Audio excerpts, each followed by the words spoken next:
Всем привет! Это канал True Kitchen. В этом видео я покажу, как приготовить паштет из куриной печени. И моя любимая часть. Oh yes. Начнем с куриной печени. С куриной печени нам нужно будет убрать все сухожилия, пленочки, которые у нас есть.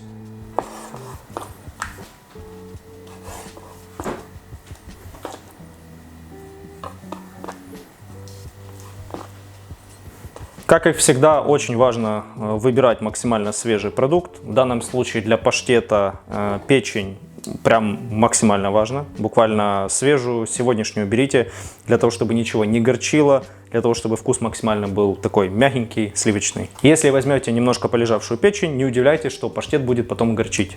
Я взял полкилограмма куриной печени. Ну и, собственно, весь рецепт по продуктам будет расписан на полкилограмма печени. Ну все, получается, вот это у нас отход.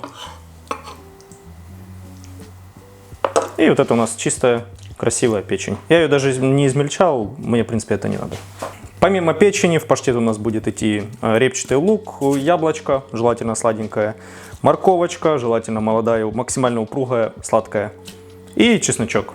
Все это дело чистим. Ох, какая сочная, с нее течет уже морквяный сик. У яблочка обязательно вырезаем сердцевину, косточки и перегородочки.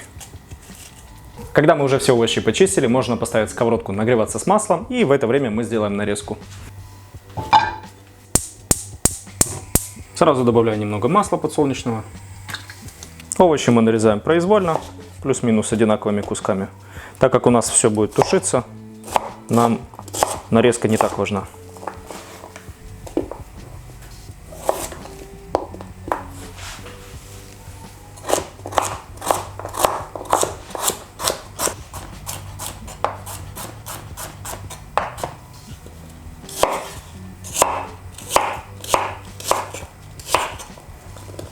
Надягаем фартук. Теперь начинаем жарить печень на среднем огне. Желательно наливать не очень много масла, потому что она будет стреляться, чтобы все это хорошо закончилось.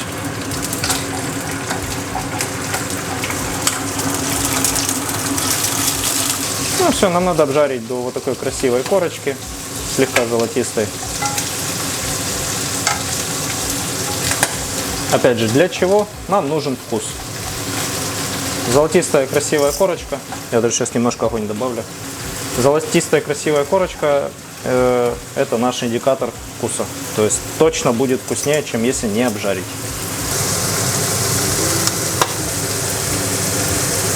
Все, когда у нас печень обжарилась с двух сторон до красивой корочки, вот такой, это все, что нам нужно. Теперь жарю всю остальную печень. Эту я пока откладываю в сторону. Вторая партия печени у нас обжарилась. Убираю ее. Опять же, еще раз говорю, что на сковородке на 100% печень жарить не нужно, чтобы она потом не была сильно жесткой и сухой. Жарьте ее буквально вот до золотистого цвета и все. Внутри она будет сырая, и это нормально. Теперь можно чуть поддать газку и отправить сначала жариться лук. Когда лук немножко обжарился, стал прозрачненьким, отправляем морковь. И еще через минутку-две забрасываем чеснок и яблоко. И теперь же сюда отправляем печень.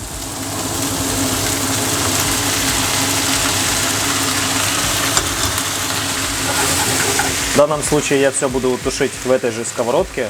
Если вам места недостаточно, то лучше уже скидывать в какую-то кастрюльку. Ну, у меня, так, скажем так, впритык, но все поместилось. Самое главное, чтобы можно было перемешать. Теперь я подготовил вино, белое, сухое. Если у вас будет сладкое, полусладкое, честно, не так важно. Примерно 200 мл. Это нам нужно для того, чтобы был более насыщенный вкус. Он будет более насыщенный, если добавить, допустим, воду. И теперь мы добавляем внутрь нашего будущего паштета, и чтобы овощи вместе с печенью тушились прямо в вине.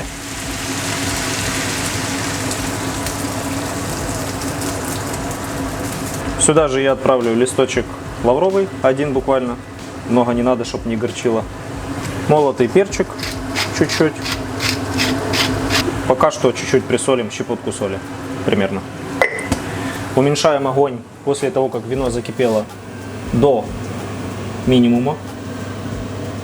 Ну так, чтобы, скажем так, мясо и овощи тушились. То есть слишком маленький огонь тоже не нужно делать. Сладость у нас будет регулировать яблоко и немножко морковка. Если будет недостаточно сладко, в конце тушения мы чуть-чуть добавим сахара. Но нужно дождаться конца тушения. Все, еще раз после того, как я присолил и добавил специи, я один раз перемешиваю. Немножко притопим овощи и печень. И обязательно накрываем крышкой. Для начала минут, наверное, на 15-20 оставляем тушиться. Можно через каждые минут 5-7 проверять, на всякий случай, чтобы слишком сильно не выпарилась жидкость. Если что, или уменьшите огонь, или добавите немножко жидкости.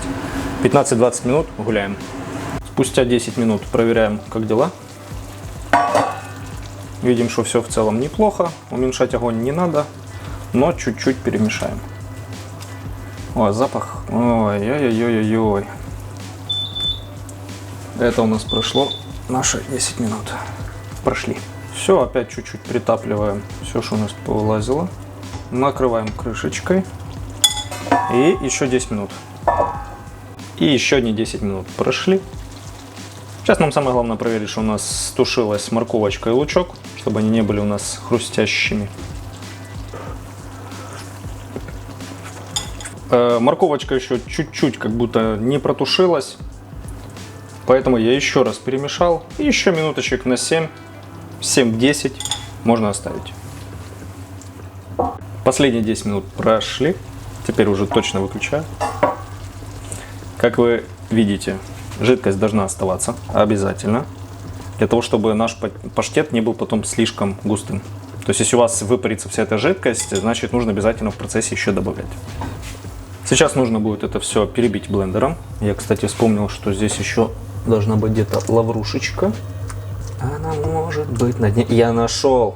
Сюда. Сюда. Все. Миссия экстракшн завершена. Теперь я буду перебивать всю эту массу блендером. Возможно, оно влезет в этот стакан мерный. Сейчас посмотрим. Должно влезть. Если нет, потом пересыплю еще в какую-то емкость. И аккуратненько погружаем все это сюда. Сейчас сюда мы добавляем сливочное масло.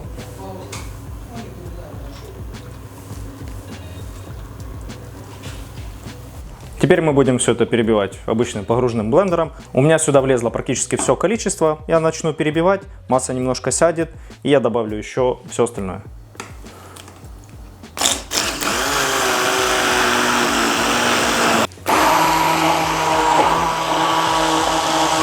Сейчас я попробую на сахар, на соль. Это идеально. Может быть, сейчас чуть-чуть соли буквально добавлю и все. Единственное, что я сейчас перекину вот такой вот боксик, потому что у меня там еще осталось немножко овощей и печени. Я боюсь, что добавлю в этот стакан, и у меня нормально перебить уже не получится. Но, как вы видите, должна быть абсолютно однородная масса, хорошо перебитая. И в таком стакане делать очень круто. Скидываю остатки овощей в бокс. Вот не хватило буквально пару столовых ложек, но лучше не рисковать. Как я говорил, добавлю еще соли. Не помню, говорил, не говорил, сливочного масла я добавил примерно 70 грамм. И добавил я его уже, когда паштет был готов, в горячие овощи и печень засунул до перебивания, чтобы оно немножко размягчилось, и при этом для того, чтобы масло не расслоилось. Идеальная, классная кремовая текстура с маслом получится ровно тогда, когда вы будете горячим добавлять в сам паштет. Так же самое работает с кремами. И еще раз пробью. Так, на этом все, с перебиванием закончили. Что я хотел еще два момента сказать. Первый момент. Такие штучки, как, допустим, паштет, который вы сначала будете тушить и потом перебивать, обязательно делайте на горячую, на теплую. Вот как только стушили, сразу перебивайте. Почему? Для того, чтобы была максимально гладкая текстура. Это очень важно, потому что если вы будете перебивать на холодную, так же самое работает с хумусом и со всем остальным. Будут комки. Там есть еще некоторые факты, нужно там лед добавлять, все остальное, как-нибудь об этом поговорим.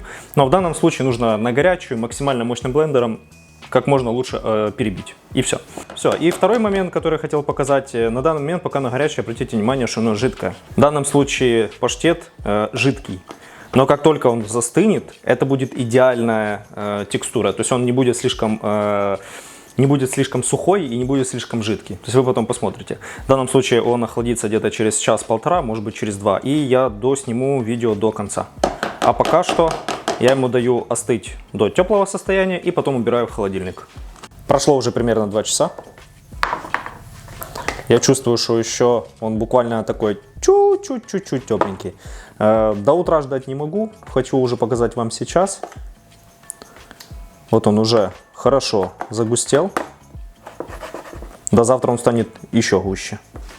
Но в целом получается отличная пастообразная текстура. Ну, на вкус, конечно, это бесподобно. Теперь отрежем хлебушек.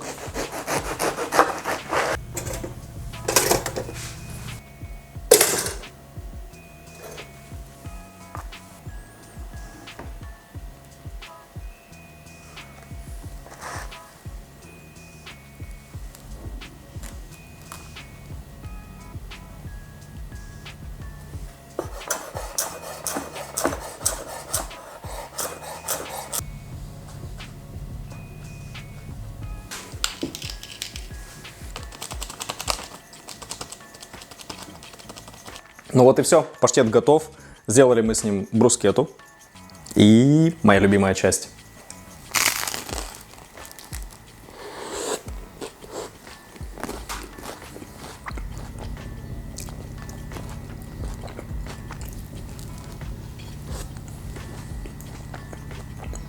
Oh yes. Подведем итоги. Паштет гладкий, в меру соленый, в меру сладкий. Вообще нет намека на горечь, что самое главное. Соответственно, мы идеально угадали с яблоком, с морковью и со всем остальным. И в сочетании со свежеподсушенным хлебушком. Красота. Друзья, обязательно попробуйте сделать паштет дома. Тем более, что вы сами видели, как это быстро и просто. Друзья, ну а на этом все. Кому это видео было полезным, обязательно ставьте ему лайк, подписывайтесь на канал и пишите внизу комментарии. Пока!